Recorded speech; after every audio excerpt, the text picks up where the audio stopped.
இந்த வில்லிவாக்கம் தொகுதியின் என்னுடைய முதல் உரை, என்னுடைய அறிமுக உரை. ஆனால் என்னுடைய வாழ்நாள் முழுவதும் இங்கு இருக்கக்கூடிய என்னுடைய அன்பான உரை இந்த தொகுதி மக்களுக்கு. நான் இங்கு தொகுதியின் வேட்பாளராக வரவில்லை. இங்க இருக்கக்கூடிய ஒவ்வொரு குடும்பத்தின் உறுப்பினராகவும், ஒரு நல்ல மகனாகவும், ஒரு நல்ல தம்பியாகவும், ஒரு நல்ல அண்ணனாகவும், உங்களுடைய பாசத்துடன் ஒவ்வொரு வீட்டிலும் எப்படி தலைவர் ஒவ்வொரு வீட்டிலும் நுழைந்த பிறகு இன்றைக்கு இந்த கட்சியை உருவாக்கினாரோ, அந்த மாதிரி இந்த தொகுதியில ஒவ்வொரு குடும்பத்திலும் ஒரு உறுப்பினராகவே நான் இங்கு இருக்க வந்திருக்கிறேன். இது வெறும் தேர்தல் வெற்றிக்காக நான் இங்கே நிற்கவில்லை. ஒரு உணர்வால், உண்மையான அன்புடன் இந்த தொகுதியுடன் என்னுடைய பயணத்தை நான் என் வாழ்நாளில் தொடங்குகிறேன். இந்த பயணம் என்னுடைய உயிருள்ளவரை இருக்கும். என்னுடைய உயிருள்ளவரை இருக்கும்.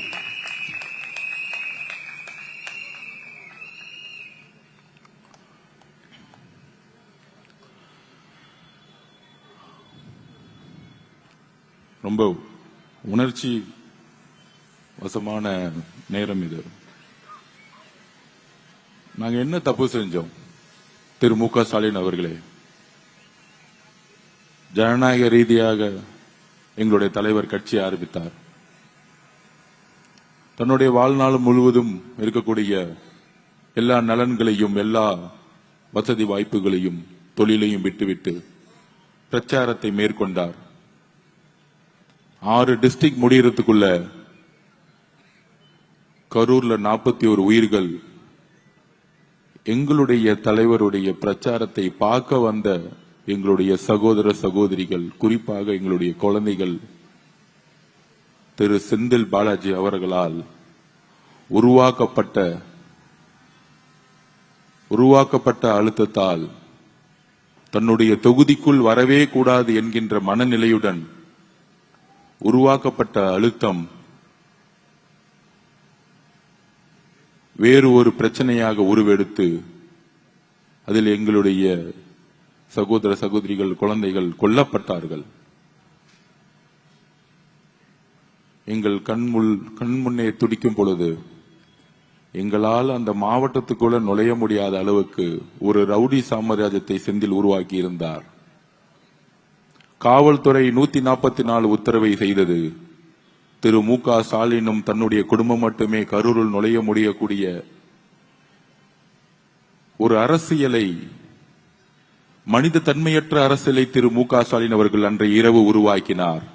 தமிழகம் முழுவதும் எவ்வளவோ இழப்புகள் ஏற்பட்ட பொழுது, கள்ளக்குறிச்சியில் 70க்கும் மேற்பட்ட மக்கள் செத்த பொழுது செல்லாத முதலமைச்சர் நடு இரவில் 2 மணிக்கு செல்லும் பொழுது இது திட்டமிட்ட கொலை என்பதை இந்த தமிழக மக்கள் உணர்ந்தார்கள்.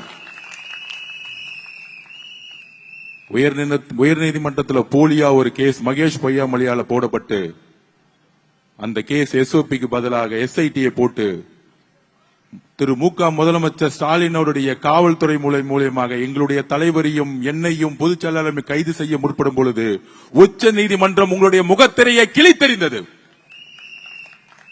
அன்றையிலிருந்து எங்களுடைய போராட்டம், ஆதவர்ஜுனா ஏன் கோவப்படுகிறார் என்கின்ற ஒரு கேள்வி இருக்கும். அடி வாங்கி கொண்டிருப்பவர்கள் நாங்களும் எங்களுடைய மக்களும். நீங்கள் உங்களுடைய அதிகாரத்தையும், உங்களுடைய காவல்துறையையும், உங்களுடைய நிர்வாகத்தையும் திரைமறைவில் நீங்கள் நின்று எங்களுடைய பெயரை உச்சரிக்காமல் நீங்கள் அரசியல் செய்யலாம். ஆனால் உங்களுடைய சிரிப்பான முகத்தின் பின்பு எவ்வளவு கொடூரமான முகம் இருப்பது எனக்கு தெரியும். அதுதான் கரூர். அந்த கரூரிலிருந்து எல்லா விதமான பிரச்சனைகளிலிருந்து கட்சி மீண்டெழுந்து பிரச்சாரம் செல்லும் பொழுது எஸ்ஓபியை போட்டு எந்த இடத்திலும் பர்மிஷன் கொடுப்பாங்க, மக்களை பார்க்க விடாம தலைவரை வீட்டுல முடக்கி வீட்டு விட்டு வரல விஜய் என்ற பொய்யான பிரச்சாரத்தை திரு மு.க. ஸ்டாலின் அவர்களும் தன்னுடைய மகனுக்கான அவருக்கு அப்புறம் தன்னுடைய மகன் முதலமைச்சர் ஆகணும், அவ்வளவுதான் அவருடைய ஒரே குறிக்கோள். அதற்கு யார் தடங்கள்? ஐயா இபிஎஸ் அவர்களா? அதிமுக பொதுச் செயலரா? சொல்லுங்க. 10 தோல்வியை சந்தித்தவர் திரு இபிஎஸ் அவர்கள். திரு மு.க. ஸ்டாலின் அவர்களுக்கு ஒரு எளிமையான எதிரி இல்ல, செட்டிங் போட்ட எதிரி. இபிஎஸும் ஸ்டாலினும் செட்டிங் போட்டாங்க. அவர் இபிஎஸ் தன்னுடைய மகனுக்காக அரசியல் பண்ணிட்டு இருக்கார், பினாமியா. இவர் தன்னுடைய மகன் முதலமைச்சராக வரணுங்கிறதுக்காக அரசியல் பண்ணிட்டு இருக்காங்க. அவ்வளவுதான் அரசியல். அப்படி எதிர்க்க முடியாத ஒரு மு.க. ஸ்டாலின் அவர்களை மக்கள் செல்வாக்கால், மக்கள் சக்தியால் மதுரையில் உருவாக்கப்பட்ட மாநாடு, திருவாரூரில் ஏற்பட்ட மக்களுடைய சந்திப்பு அந்த குடும்பத்தை தூங்குவிடாமல் செய்தது. இதுதான் உண்மை. இன்னைக்கு முதலமைச்சர் திருவாரூர் போனாரு, அவருடைய சொந்த அப்பா தொகுதி, பிறந்த ஊரு. எத்தனை பேர் வந்து பார்த்தாங்க? ரோடுல ஃப்ரீயா போயிட்டு இருக்காரு. ஆனா அவருக்கு 2000 பேர் காவல்துறை பாதுகாப்பு கொடுத்துட்டு இருக்காங்க. 234 வேட்பாளர்களுக்கும் சரிசமமான பாதுகாப்பு கொடுக்கணும் சொன்னது இன்னைக்கு அர்ச்சனா பட்நாயக் மேடம் அவர்கள், சீஃப் எலெக்ஷன் கமிஷன். அது ஏன் மு.க. ஸ்டாலின் அவர்களுக்கு தனிப்பட்ட பாதுகாப்பு? மக்கள் வராத இடத்துல 2000 பேர் பாதுகாப்பு. நேற்று கொளத்தூர்ல திரு மு.க. ஸ்டாலின் அவர்கள் நாமினேஷன் முடிஞ்ச பிறகு வண்டி மேல ஏறி நின்னு ரோட் ஷோ பண்ணலாம். ஆனா நம்ம தலைவர் வண்டி மேல ஏறி நின்னு கையெடுத்து கும்பிட்டு மக்களை பாத்திரக்கூடாது, ஏன்னா நமக்கு அலோடு கிடையாது. இன்னைக்கு உதயநிதி அவர்கள் ரோட் ஷோ பண்ணலாம் 10 கிலோமீட்டருக்கு கேண்டிடேட்டை கூட்டிட்டு. ஆனா நம்ம தலைவர் ரோட் ஷோ பண்றதுக்கு மேல அதுக்கு பர்மிஷன் கிடையாது. தமிழக மக்களே, சகோதர சகோதரிகளே, இந்த உண்மையை புரிந்து கொள்ளுங்கள். எவ்வளவு கொடூரமானவர்கள் இந்த திமுக குடும்பம். இந்த திமுக குடும்பத்தை எதிர்த்து நின்று வென்றவர்கள் 2 பேர் தான் இந்த 50 வருஷத்து வரலாற்றுல. ஒன்று மக்கள் திலகம் எம்ஜிஆர் அவர்கள், இன்னொன்று சட்டசபையில் தன்னுடைய சேலையை கிழித்தெறிந்தாலும் வெற்றி பெற்று முன்னாடி நின்று வெற்றி காட்டிய புரட்சி தலைவி அம்மா அவர்கள். ஆனால் அதற்கு அப்புறம் அவர்களை எதிர்க்கக்கூடியவர்கள் எல்லோரையும் ஒன்று வீழ்த்திருப்பார்கள், இல்ல பணி வைத்திருப்பாங்க, இல்ல ரெட் ஜெயின் மூவி வச்சு விலைக்கு போயிருப்பாங்க. ஆனால் தனக்கு தனிப்பட்ட முறையில் எந்த சோதனைகள் வந்தாலும், எந்த அவமானங்கள் வந்தாலும், எந்த மிரட்டல்கள் வந்தாலும், கொலைக்காரன் என்று திமுக ஊடகங்களால் கட்டவிழ்க்கப்பட்டாலும் 200 YouTube channel, 10 TV channel, 10 media, 300 கோடி 400 கோடி தமிழக அரசால் செலவு செய்யப்பட்ட செய்தி துறை, அப்படி ஒரு கட்ட வைக்கப்பட்ட செய்தி ஊடகங்கள் இருந்தாலும், ஆனால் எங்களுடைய தலைவருடைய உண்மை, எங்கள் தலைவருடைய நம்பிக்கை, எங்கள் தலைவர் மேல வைத்த பாசம், அன்பு இன்றைக்கு வரைக்கும் திமுக உடைக்கவே முடியல. 5000 ரூபாய் கொடுக்கறேன்னு சொன்னாங்க, நேத்து 8000 ரூபாய் கூப்பன் கொடுக்கறேன்னு சொல்றாங்க. என்ன சாரதாஸ் கடையா நடத்திட்டு இருக்கீங்க? சென்னை சில்க்ஸ் கடையா நடத்திட்டு இருக்கீங்க? பேசாம சரவணா ஸ்டோர்ஸ் ஓனர் ஆயிடுங்க மு.க. ஸ்டாலின் அவர்களே. அண்ணாச்சி கூட கூப்பன் கொடுக்க மாட்டாரு. அரசியல் கட்சி நடத்துறீங்களா? எவ்வளவு ஒரு மக்களை விலை கொடுத்து வாங்க முடியும் ஒரு குறுகிய எண்ணம் பாத்தீங்களா? தீபாவளிக்கு ஆஃபர் கொடுக்கற கூப்பன் கொடுக்கறாங்களா? இந்த திருட்டு திமுக கூப்பன் கொடுப்பாங்க, அந்த கூப்பன் புடிங்கிட்டு போயிடுவாங்க, வந்தவன புடிங்கிட்டு போயிடுவாங்க. அங்க இருக்கிற மாவட்ட செயலரை புடிங்கிட்டு போயிடுவான், மக்கள் கையில போகும்போது புடிங்கிட்டு போயிடுவான். அதுக்குதான் கூப்பன் கொடுக்கறாங்க. மக்களுக்கு தெரியும், பெண்களுக்கு தெரியும் திமுக சூழ்ச்சி. இனி ஒரு முறை ஜெயிச்சால் தமிழகத்தில் எந்த பெண்ணும் ரோட்ல நடமாட முடியாது. இந்த குடும்பம் திருப்பி வந்துச்சுன்னா அப்ப நம்ம என்ன தவறு செய்தோம்? வில்லிவாக்கத்தில் தலைவர் அவர்கள் வேட்பாளரை அனௌன்ஸ் பண்ணார். இன்றைக்கு முதல் பொதுக்கூட்டம், அதுல வேட்பாளர்கள் அறிமுகப்படுத்துவாங்க. ஒரு அறிமுக கூட்ட விழாவிலேயே ஒரு கோட்டர் பாட்டில உடைச்சி வீடியோ கொடுப்பான். நாங்க ப்ரூஃப் இல்லாம பேச மாட்டோம். காவல்துறைக்கு சிசிடிவி கேமரா 30 நிமிஷத்தை தூக்கிட்டோம். காவல்துறை டெலீட் பண்றதுக்கு முன்னாடியே நாங்க தூக்கிட்டோம். தோ இங்க இருக்கு. பொய் சொல்லுவாங்கல்ல, என்ன தெரியுமா சொல்லுவாங்க? அவங்க 2 பேரும் தண்ணி அடிச்சு விளையாண்டாங்க, விளையாடும் போது பாட்டில் சும்மா தூக்கி போட்டாங்க, அதனால கீழே விழுந்துச்சு. ஏன் அவங்க அப்பா முதலமைச்சர் மு க ஸ்டாலின் போன் எடுத்திருப்பாரு இங்க இருக்கிற ஆபீசருக்கு அடிச்சு, ஆபீசர் நான் தான் அமிச்சேன். ஏன்னா இந்த ஆதவர்ஜனா ஒருத்தர் இருக்கிறாரு, நம்மளுடைய தலைவர் வெற்றி தலைவர் விஜய் சாருக்கு மேல கொஞ்சம் நம்ம பண்ற எல்லா உண்மையை எடுத்து சொல்லிட்டு இருக்காரு, அவரை கொஞ்சம் மிரட்டுவோம். என்ன மிரட்டுறதா இருந்தா, தைரியம் இருந்தா திரு மு க ஸ்டாலின் சார் அவர்களே, உங்க பையனை தைரியம் தான் எலெக்ஷன் இங்க நிக்க வச்சிருக்கணும். நான் ரெடி. உங்க கிட்டதான் அதிகாரம் இருக்கு, உங்க கிட்டதான் 24 கட்சி இருக்கு. தைரியமா உங்க பையனை உதயநிதி ஸ்டாலின வில்லிவாக்கத்துல நிக்க வச்சு என்ன ஜெயிச்சிருந்தா உங்களுக்கு தில் இருக்கு. உங்க மகனை பொய்யும் 100 வருஷமா ஜெயிச்சிட்டு இருக்க ஒரு தொகுதியில நிக்க வச்சுக்கிட்டு சேஃப்டியா ஒரு தொகுதியில நிக்க வச்சிட்டு இருக்கீங்களே, தைரியம் இருந்தா உங்க பையனை அமைச்சிருக்கணும் மு க ஸ்டாலின் அவர்களே. ஏன்னா உங்க பையனுக்கு ஒன்னும் தெரியாது. நம்ம நாயகன் படத்துல சொல்லுவாரு, அந்த புள்ளைக்கு ஒன்னும் தெரியாதுப்பா, விட்டுருப்பா, பாவம்பா. திடீர்னு எழுதி கொடுத்தா பெரியார் அப்படின்னு சொல்லுவாரு, திடீர்னு எழுதி கொடுத்தா சேகோரான்னு சொல்லுவாரு. செங்கலை தூக்குனாங்க, இது வரைக்கும் மதுரை ஹாஸ்பிட்டல் கட்டி முடிக்கல. ஒரு ஸ்போர்ட்ஸ் சிட்டி உருவாக்குவோம்னு சொன்னாங்க, அப்ப நம்ம இன்னைக்கு புதுசா செங்கல் தூக்குவோம். போன தேர்தலில் ஸ்போர்ட்ஸ் சிட்டியை உருவாக்கணும்னு சொன்னாங்க, இது வரைக்கும் கட்டி முடிக்கல. எங்க போச்சு? 5 வருஷமா ஸ்போர்ட்ஸ் மினிஸ்டரா இருந்தாரு, ஸ்போர்ட்ஸ் சிட்டி உருவாக்கிட்டாரா? அப்ப நம்ம செங்கலை தூக்குவோமா? ஏன் உருவாக்கல? 5 வருஷம் நீங்க தானே துணை முதலமைச்சர். ஏன்னா அவங்களுக்கு இன்ட்ரெஸ்ட் கிடையாது, மக்கள் மேல எந்த அன்பும் கிடையாது, நிர்வாகம் கிடையாது. தன்னுடைய மகன் சபரீசனுக்கும் உதயநிதிக்கும் 30% கமிஷனை வசூலிக்கிறதுக்காக மட்டும்தான் திரு ஸ்டாலின் சாரோடைய வேலை. திடீர்னு வந்து ஆதவர்ஜனா எதிர்க்க தன்னுடைய நண்பர் அண்ணா நகருடைய நண்பர் இப்ப இருக்க எம்எல்ஏ மகனை அமுச்சு விட்டுட்டாரு. பாவம், அவர் நேத்துல இருந்து அழுதுட்டு இருக்காரு, என்ன ஏன்டா இங்க அமிச்சிங்க? நம்ம முன்னாடி பழகி இருக்கவங்க தான் எல்லாரும். ஏன் பழகணும்?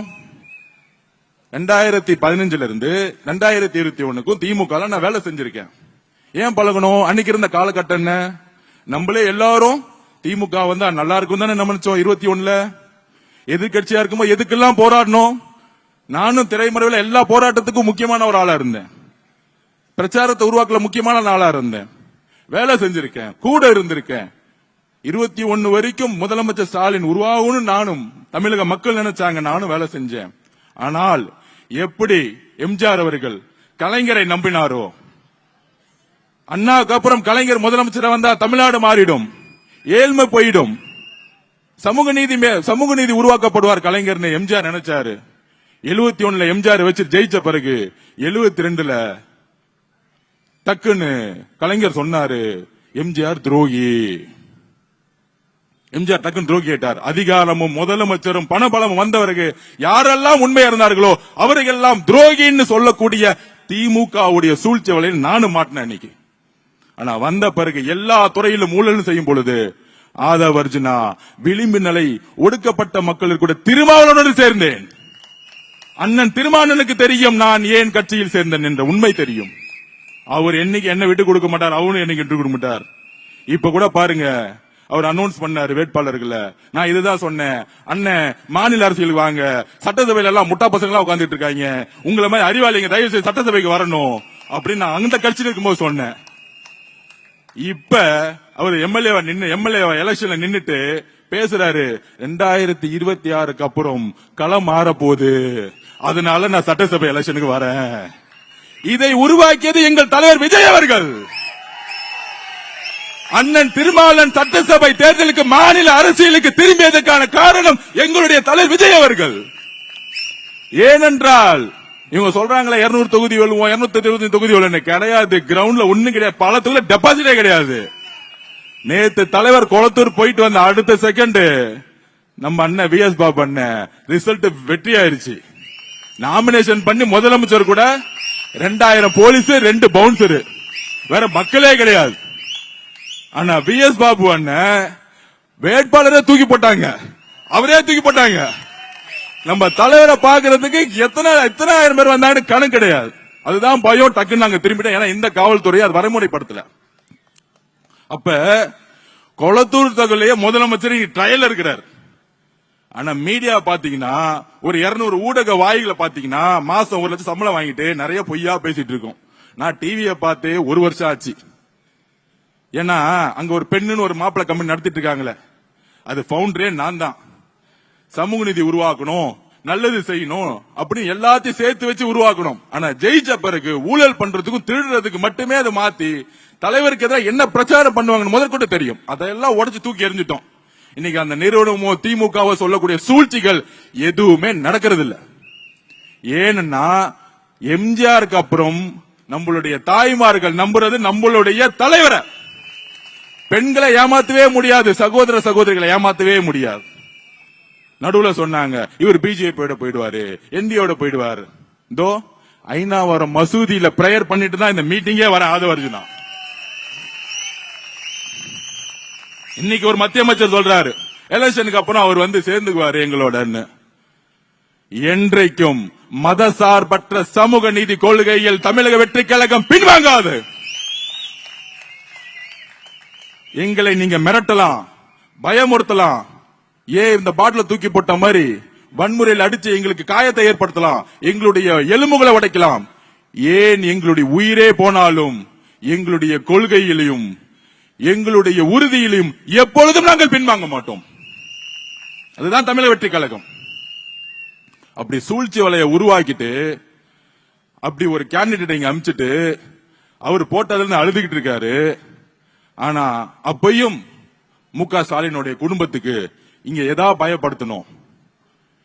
அந்த ஒரு 2 பேர் அடிச்சு எப்பொழுது என்னுடைய சகோதரியுடைய இந்த ஷோல்டர்ல கிளாஸ் விழுந்துச்சோ அன்னைக்கு முடிவு பண்ணிட்டேன். 234 தொகுதியிலும் இந்த மு.க. ஸ்டாலின் சார் குடும்பம் தோக்கிற வரைக்கும் எங்களுடைய பணி நாங்க தூங்க கூட மாட்டோங்கிறத நாங்க இங்க உறுதியா இருக்கிறோம்.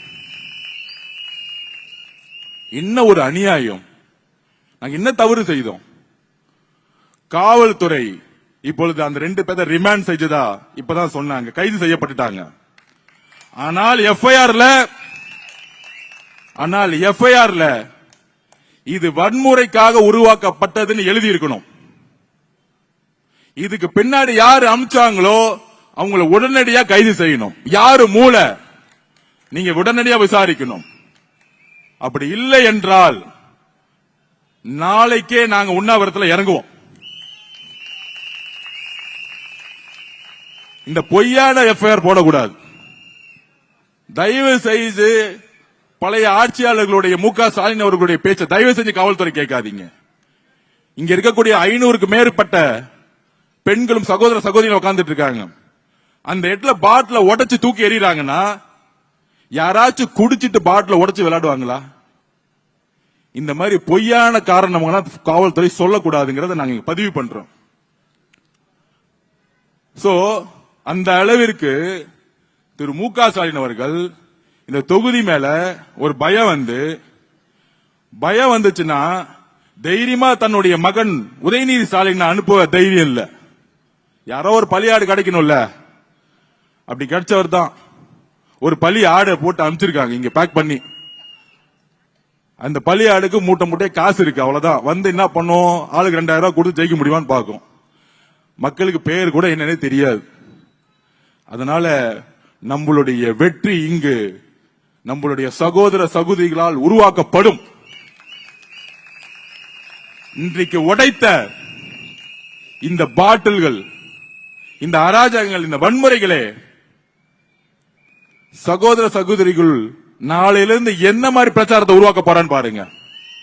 நீங்க ஒரே ஒரு சகோதரி மேல கை வச்சா, நான் திருப்பியும் சொல்றேன், ஐநாவரம் மார்க்கெட்ல உட்காருவோம், நாங்க எல்லாரும் உட்காருவோம். இந்த 21 நாள் திமுக வன்முறை தவிர வேற ஒண்ணும் தெரியாது. ஒன்னு வன்முறை, இன்னொன்னு மிரட்டல். நேத்து பெரம்பூர்ல தலைவர் ஃபர்ஸ்ட் நான் நாமினேஷன் பண்ணேன். நான் வந்து இந்த டைம் இதெல்லாம் பாக்குறது இல்ல. தலைவர் ஜெயிக்கணும், இதுதான் என் குறிக்கோள். ஃபர்ஸ்ட் நாமினேஷன் பண்ணி முடிச்சிட்டு பெரம்பூருக்கு போன அவசரமா அங்க அழகா போலீஸ், உண்மையிலே காவல்துறை பெரம்பூர்ல இருக்கவங்க கரெக்டா பிளான் பண்ணி தலைவரை பேச வச்சுட்டு கரெக்டா வெளியே அமிச்சாங்க. ஆனா பெரம்பூர்ல இருந்து வெளியே வந்து எப்ப வந்து குளத்தூருக்குள்ள நுழைகிறோமோ எந்த இடத்திலும் எந்த காவல்துறையும் கிடையாது. இது கரூர்ல பார்த்த மாதிரியே இருந்துச்சு. இதுதான் காவல்துறையோடைய சூழ்ச்சி. இதுதான் மு.க. ஸ்டாலின் அவர்களோட சூழ்ச்சி. என்ன சூழ்ச்சி? கண்டிப்பா குறுகலான ரோடு இருக்குன்னு தெரியும். நம்ம 500 பேத்துக்கு மேல கூப்பிடக்கூடாதுன்னு ஆல்ரெடி முடிவு பண்ணி ஆல்ரெடி VS பாபு சொன்ன மாவட்ட செயலர் சொன்ன அண்ணா யாருமே கூப்பிடாதீங்க, மக்கள் இயற்கையா வரவங்க வரட்டும், நம்ம கூட்டம் தேவையில்ல, தலைவர் நின்னு பேசிட்டா 5 கோடி பேர் பாக்குறாங்க டிவில யூடியூப்ல, நமக்கு அது போதும். மக்களை கூட்டிட்டு வந்து ஒருங்கிணைக்கக்கூடிய அரசியல் கட்சி நம்ம இல்ல. இந்த உதயநிதி ஸ்டாலின் போகும்போது சொன்னாரு 200 ரூபாய் கொடுத்து கூட்டிட்டு வர்றது, ஸ்டாலின் சார் போகும்போது 500 ரூபாய் கொடுத்து கூட்டத்தை கூட்டிட்டு வர்றது, அதிமுக EPS ஐயா போகும்பொழுது கூட்டத்தை கூட்டி வரதுக்கு திருப்பி ஒரு 300 ரூபாய் கொடுக்கிறது. இது அதிமுகவோ திமுகவோ கிடையாது. மக்களால் உருவாக்கப்பட்ட, பெண்களால் உருவாக்கப்பட்ட தமிழக வெற்றி கழகம். இது மக்கள், பீப்புள் மூவ்மெண்ட், மக்களால் உருவாக்கப்பட்ட கட்சி. இது எங்க தலைவர் வீட்டுக்குள்ள போயிட்டு தான் கட்சி ஆரம்பிச்சார். இது உண்மை. திமுக இன்னைக்கு காலையில பிரச்சாரத்துக்கு போன 7 மணில இருந்து, அது ஒரு திமுக வீடு. நான் அந்த டோர்ல பார்க்கும் போது மு.க. ஸ்டாலின் சிரிச்சுக்கிட்டே ஒரு ஸ்டிக்கர் ஒட்டி வச்சிருந்தாங்க. நான் நம்ம பகுதிட்டான சொன்னேன், இங்க போலாமான்னு கேட்டேன். போய் நின்னு, அம்மா விஜய் சாருக்கு ஓட்டு போடுங்க, இந்த தொகுதியில ஆதவ அர்ஜுனா எனக்கு ஓட்டு போடுங்க, விசில் சிம்பிள் ஓட்டு போடுங்கன்னு சொன்னதுதான் மிச்சம். நீங்க தாங்க ஜெயிக்கீங்க, இவங்க ஒளிஞ்சு போனுங்க அப்படின்னு சொல்லிட்டாங்க. அது பார்த்தா இன்னைக்கு சோசியல் மீடியா ஃபுல்லா வைரல் ஆயிட்டு இருக்கு. வெளியே ஸ்டாலின் சார் சிரிச்சுக்கிட்டு இருக்காரு. அது என்னன்னே புரியல. ஸ்டிக்கர்ல தான் சிரிச்சிட்டு இருக்காரு. அவ்வளவுதான், முடிஞ்சு போச்சு. இந்த குடும்பம் இந்த 26 ஒழிக்கப்பட்டதுங்கிறதா உங்களுக்கு மே 4ஆம் தேதி ரிசல்ட் தெரியும். இதுக்கு என்ன மிரட்டுவாங்க நம்மள? நீங்களே எங்களை அடிங்க, காயம் கொடுத்துங்க, நாங்க ரவுடித்தனம் பண்ண வரல, மக்களுக்கு நல்லது செய்ய வந்திருக்கோம். உங்களோட ரவுடித்தனத்தெல்லாம் தூக்கி எறிய வந்திருக்கோம். எங்களோட சகோதர சகோதரிகளுக்கு ஆனா டச் பண்ணீங்கன்னா அவங்களுக்கு பாதுகாப்பு எந்த முறையில எங்களால கொடுக்க முடியும் தெரியும். நாங்க ரோட்ல உக்காந்தா, நாங்க மட்டும் ரோட்ல அமைதியான முறையில உக்காந்தா எங்களை அரெஸ்ட் பண்றதுக்கு சிறைசாலையில இடம் இல்ல. நான் ஓபனாவே சொல்றேன், நாங்க ரவுடித்தனம் பண்ண வரல. 50,000 பேர் உட்காரோம் வில்லிவாக்கத்துல. 1 மணி நேரம் போதும், ஒரு வாட்ஸ்அப் மெசேஜ் போதும். வந்து ஐநாவரம் மார்க்கெட்ல பஸ் ஸ்டாண்ட்ல உட்காருங்க தோழர்களேன்னு சொன்னா ஒட்டுமொத்த ஜென்சி சகோதரர் வந்து உட்கார்ந்துட்டு இருப்பாங்க. அமைதியான முறையில நீ லத்தி சார்ஜ் பண்ணு, எங்களை அடி, நாங்க அமைதியான முறையில அறவரையில நாங்க போறதுக்கு ரெடியா இருப்போம். நாங்க உண்ணாவிரதம் பண்ணுங்க ரெடியா இருக்கோம். ஆனா நாங்க உக்காந்தோம்னா 50,000 பேர் அரெஸ்ட் பண்ணுங்க நீங்க ரெடி ஆகிக்குவாங்க. ஏன்னா எவ்வளவு அடி இருக்கு, எவ்வளவு வழிகளை நாங்க வாங்குறது. கரூர்ல எங்கள் மக்களை கொண்டு எங்க மேல பழி போட்டீங்க. ஆனா அது உச்ச நீதிமன்றம் உண்மையை சொன்னிச்சு. அதுக்கப்புறம் அவர் என்ன தப்பு செஞ்சாரு? தன்னுடைய சினிமா துறையை விட்டுட்டு, தொழிலை விட்டுட்டு எல்லாத்தையும் வந்துட்டு நான் நல்லது செய்ய வரேன் பிரச்சாரத்துக்கு வராரு. அந்த பிரச்சாரத்தை எப்ப பார்த்தாலும் முடக்கிறதே வேலை. ஏன் குளத்தூர்ல வரக்கூடாதா? உங்க அப்பா வீட்டு சொத்தா குளத்தூர்? மன்னராட்சி நடக்குறீங்க. குளத்தூருக்குள்ள வரவே கூடாதுன்னு சொல்றது மன்னராட்சி. அது கரூருக்குள்ள வந்தா செந்தில் பாலாஜி வன்முறை பண்ணுவாரு, குளத்தூருக்குள்ள வந்தா சேகர் பாபு வச்சுக்கிட்டு அங்க இருக்கிற ஆபீசர் வச்சு கேஸ் போடுறது, மிரட்டுறது, எஃப்ஐஆர் போடுவாங்களா? நீ 1000 எஃப்ஐஆர் போடு, தூள் தூள் ஆக்கிட்டு போயிட்டே இருப்போம். ஆளுங்கட்சி ஆகும் போது யாரை பார்த்து பயப்படுறோம்? எங்களுக்கு எந்த பயமும் கிடையாது. என்ன பண்ணுவீங்க? எங்களுடைய நம்பிக்கை, எங்களுடைய உறுதி மக்களுடைய நம்பிக்கிட்ட இருந்து நாங்க உருவாக்கிட்டு இருக்கோம். உங்களை மாதிரி காசு கொடுத்து ஒரு நம்பிக்கை எங்களுக்கு கிடையாது.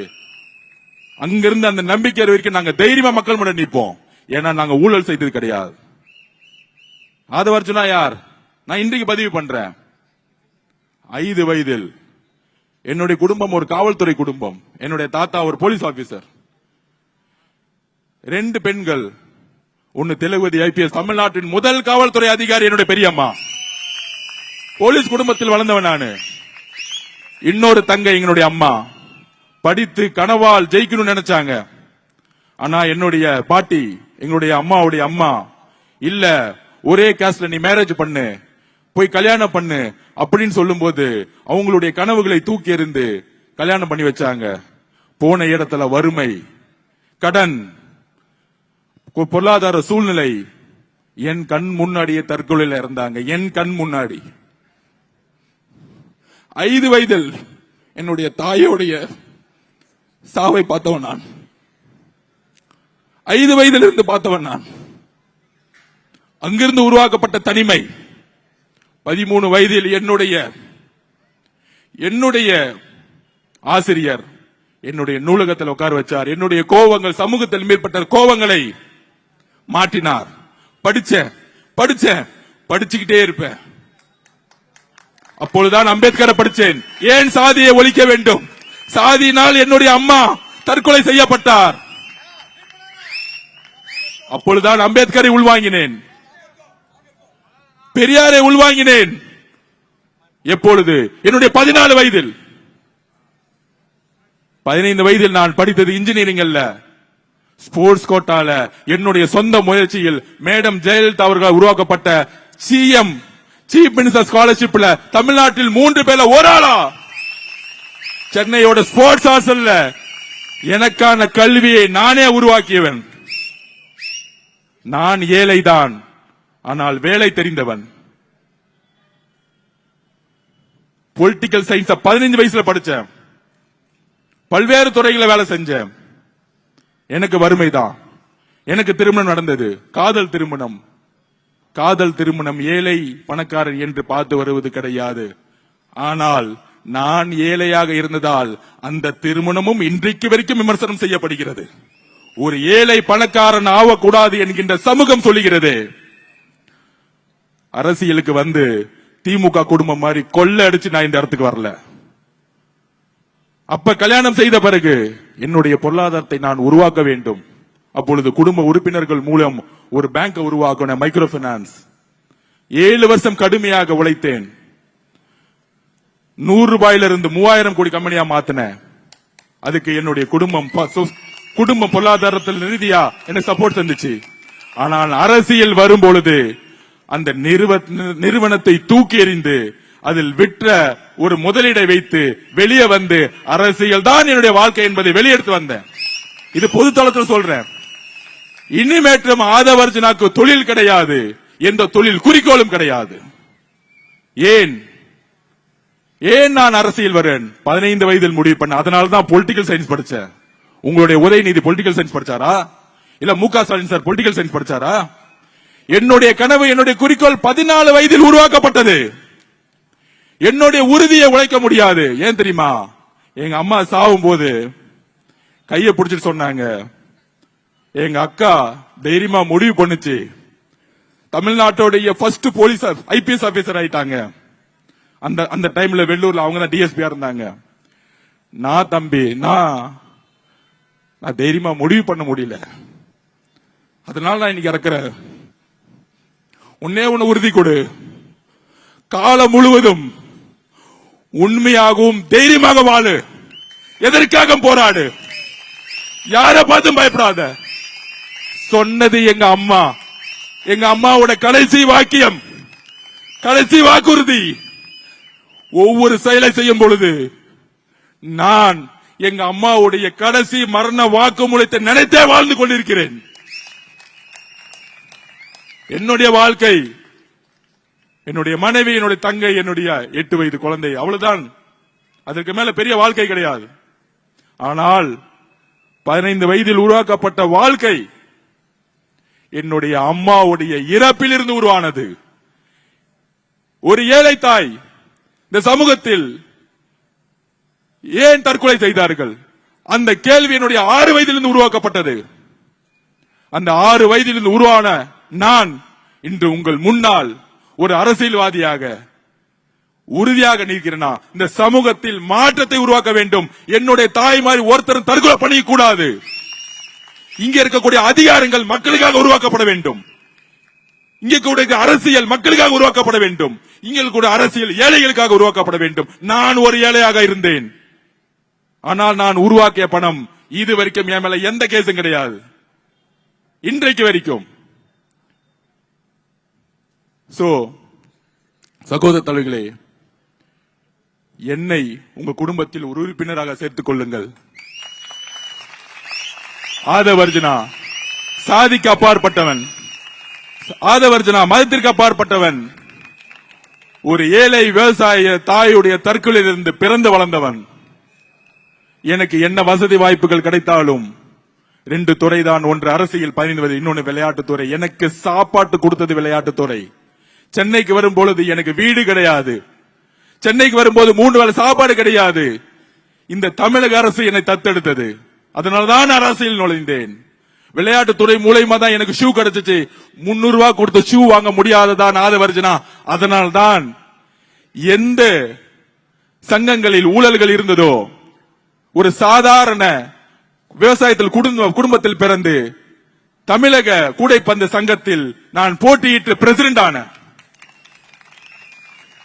இந்த இந்தியா நாட்டினுடைய தலைவரா உயர்ந்து நிக்கிறேன். பணம் இருக்கு, பெரிய வசதியான குடும்பம், ஃபாரின்ல சுத்தினது கிடையாது. என் பாஸ்போர்ட் எடுத்து பாருங்க. எங்கெல்லாம் அடக்குமுறை இருக்கிறோ, எங்கெல்லாம் ஆதிக்கம் இருக்கிறோ, எங்கெல்லாம் வறுமை இருக்கிறோ, என்னை நான் என்றைக்கு தமிழ்நாடு பாஸ்கெட்பால் அசோசியேஷன் இந்தியாவுடைய அசோசியேஷன் பிரசிடென்ட் ஆனனோ, நீங்க எங்க வேணா கேட்டு பாருங்க, ரெக்கமெண்டேஷன் ஊழலும் நான் தேர்ந்தெடுத்த நிர்வாகத்தில் கிடையவே கிடையாது. நான் எப்பொழுதும் ஊழலுக்கு எதிர்வான, எனக்கு பண ஆசை கிடையாது. தொழில தூக்கி போட்டு வந்த நான் உருவாக்கிய பேங்க் வச்சிருந்தாலே வருஷத்துக்கு 300-400 கோடி லாபம் வந்திருக்கும். எனக்கு ஒரு உணர்வு இருக்கு. மத சார்பற்ற கொள்கையின் தலைவர் விஜய் அவர்களை முதல் சந்திப்பு கேட்டேன். அண்ணா, எந்த காரணத்தில் நாம் பிஜேபியோட சேரக்கூடாது, மத சார்பற்ற கொள்கையில் சமூக நீதி, அதைதான் அண்ணாவும் சொன்னார். நாம் உறுதியாக ஒரு கொள்கையை உருவாக்குவோம், அண்ணாவிற்கு அப்புறம் ஒரு உண்மையான அரசியலை உருவாக்குவோம் அண்ணன் விஜய் அவர்கள் என்னிடம் பதிவு பண்ணார். அதனால மட்டும்தான் அண்ணனோட இணைந்தேன். ஏனென்றால் நாங்கள் இணைந்தது கொள்கைகளால், நாங்கள் இணைந்தது ஒரு புதிய அரசியலை உருவாக்குவதான். அப்படி ஒரு அண்ணனை அடிச்சு அடிச்சு அடிச்சு இன்னைக்கு மிதிச்சு குளத்தூர் போக கூடாது, இங்க போக கூடாதுன்னு ஒரு உருவாக்கிய உடைய தமிழக அரசு. அதை நாம் எப்பயுமே ஞாபகம் வச்சுக்குவாங்க. இயற்கையும் நேரமும் யாரெல்லாம் வந்து அழுத்துறாங்களோ அதே அழுத்தத்தோட அதே ஸ்பீட்ல வெளியே வருவாங்க. அப்படி உருவானவர் தான் அண்ணா, அப்படி உருவானவர் தான் எம்ஜிஆர், அப்படி உருவானவர் தான் அம்மா ஜெயலலிதா. அதற்கு அப்புறம் அப்படி உருவாகி கொண்டவர் தான் நம்மளுடைய தலைவர் விஜய் என்பதை உறுதியாக கூறி, உங்ககிட்ட நான் வாக்கு கேட்க வரல. இங்க இருக்க ஒவ்வொரு வீடும் சத்யா நகர் மாதிரி இடிக்க கூடாதுங்கிறதுக்காக நான் நிக்கிறேன். நம்ம வியாபாரிகள் சங்கத்தை கடையில இடிச்சாங்க, அதை நிக்க கூடாது நிக்கிறேன்.